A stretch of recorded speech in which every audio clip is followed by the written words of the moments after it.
నమస్తే, welcome to hit TV. ఈ రోజు మనతో పాటు సీతారామరాజు గురువు గారు ఉన్నారు. వారితో మాట్లాడి అనేక విషయాలు తెలుసుకునే ప్రయత్నం చేద్దాం. నమస్తే గురువు గారు. ఓం నమ శివాయ. పరమేశ్వర కృపా కటాక్ష సిద్ధిరస్తు. సర్వే జనా సుఖినో భవంతు. గురువు గారు, గ్రహ దోషాలు ఉంటే అసలు ఎలాంటి సమస్యలు వచ్చే ఛాన్సెస్ ఉన్నాయంటారు? వాస్తవానికైతే తల్లి, గ్రహ దోషాలు గ్రహాలలో 9 నవగ్రహాల వల్ల జరిగే దోషాలలో పరిణామం ఏరు. మూడిటి వల్ల జరిగే సమస్యలు వేరు. ఒక కుజుడు, ఒక శని, ఒక కేతు, ఈ మూడు.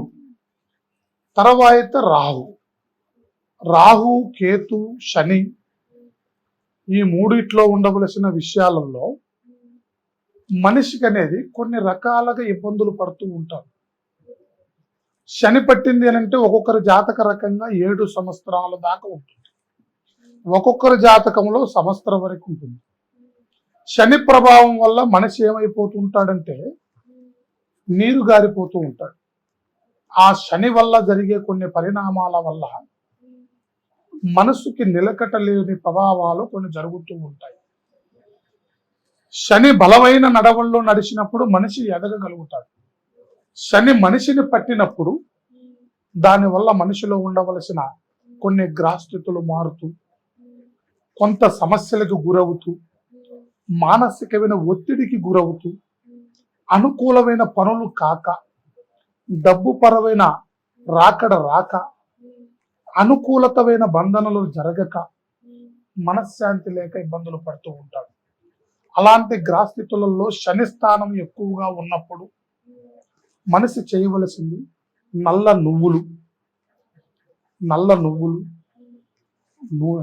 నువ్వుల నూనె.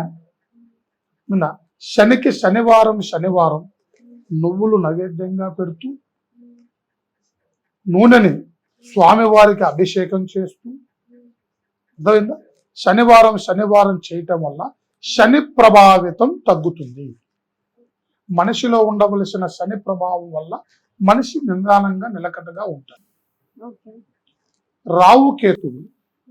ఈ రావుకేతువుల ప్రభావం వల్ల మనిషి ఏమవుతాడు అనంటే మనిషిలో ఉండవలసిన స్థితిగతులు, కుటుంబ కలహాలు పెరుగుతాయి.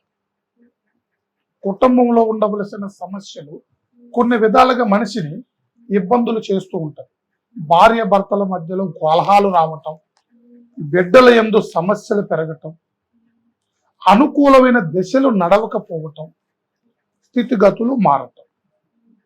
అలాంటప్పుడు అలాంటి సమస్యలు పడే మనుషులు ఎవరైనా ఉంటే రావు కేతువుకి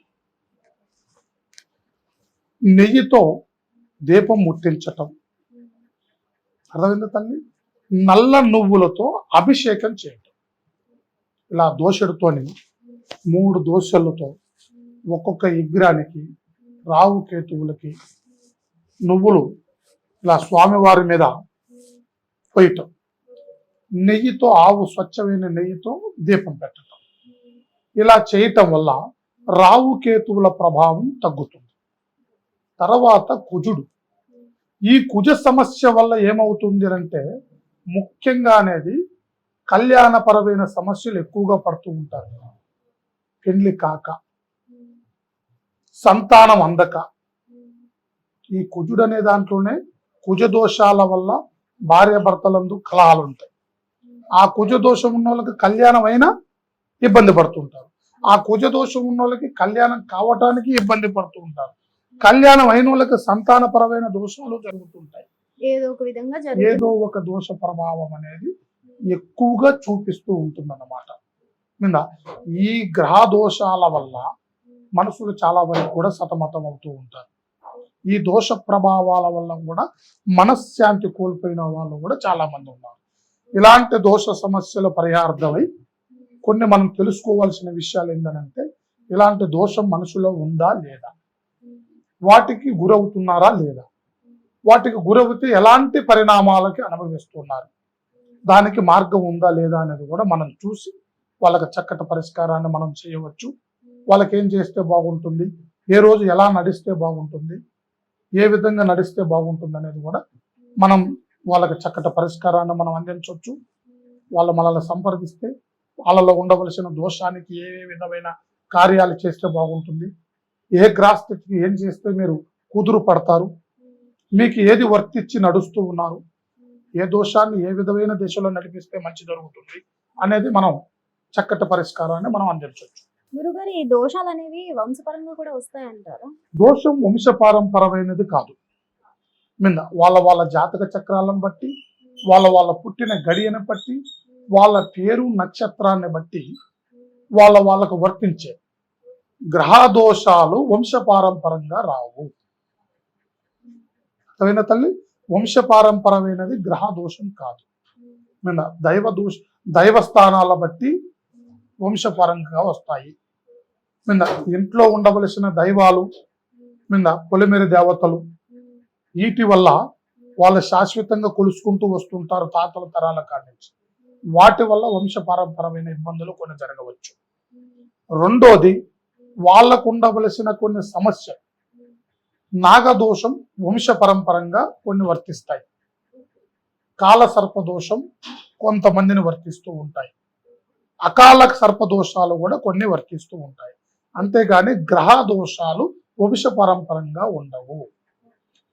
వాళ్ళకు ఉండవలసిన దోషాలు వాళ్ళ పేరులను బట్టి, వాళ్ళ నక్షత్రాన్ని బట్టి, వాళ్ళ జన్మనామాన్ని బట్టి, వాళ్ళకు వచ్చే వయస్సును బట్టి నడిచేదే గ్రహ దోషాలు. గురుగారు, ఇప్పుడు చాలా మంది పుట్టుకతో దోషంతో పుట్టారు అని అంటారు. అలాగే వాళ్ళు దోషం తొలగించుకున్న తర్వాత వేరే దోషాలు మళ్ళీ వాళ్ళకి తగులుతాయంటారా? వాస్తవానికైతే పుట్టుకతో వచ్చే దోషాలు కొన్ని ఇందాక నీకు చెప్పాను. కుజ దోషానికి సంబంధించింది పుట్టుకతో వచ్చే, సర్పదోషం వల్ల పుట్టుకతో కొన్ని వస్తుంటాయి. అర్థమైందా తల్లి? కాల సర్పదోషం అంటారు. అదే కుజదోషం, కాల సర్పదోషం, ఈ రెండు పుట్టుకతో వస్తాయి. వాటికి సంబంధించిన పరిహార్థం జరిగింది అని అనుకో, వాళ్ళ వయసును బట్టి కొన్ని ఒత్తిడి చూపిస్తూ ఉంటాయి. 18 ఏళ్లలో కాల సర్పదోషం ఉన్న వాళ్ళకి 18 ఏళ్లలో బటన్ పడుతుంది. ఈ 18 ఏళ్లలో పడేది ఈ కాల సర్పదోషం, కుజదోషం కళ్యాణం మీద పడుతుంది. పెళ్లి పరమైన దోషం. ఆ దోషం నుంచి నివారణ అయిపోయాడు, పర్వాలేదు, కళ్యాణం జరిగింది, సంతానం మీద కొద్దిగా ఇబ్బంది చూపిస్తుంది. లేదు, అది కూడా దాటారు, సమస్య చాలిపోతుంది. ఇక మీదట వాళ్ళని సమస్య చేయదు. ఈ 3 సార్లలో 18 ఏళ్ల వయసులో, కళ్యాణం అయిన తర్వాత, పిల్లలయ్యండి, ఈ 3 విషయాలలో దాటింది అంటే ఆ గ్రహ దోషాల వల్ల వాళ్ళకి ఇబ్బంది ఉండదు. అర్థమైందా తల్లి? వాళ్ళకి ఆ ఇబ్బంది అనేది వాళ్ళకి శాశ్వతంగా ఉండదు. ఆ 3 కుజదోషం ఎక్కువగా చూపిస్తూ ఉంటుంది, సర్పదోషం ఎక్కువగా చూపిస్తూ ఉంటుంది. అది దాటిన తర్వాత అలాంటి సమస్య అన్నమాట వాళ్ళకు ఉండదు. ధన్యవాదాలు. శుభం భూయా.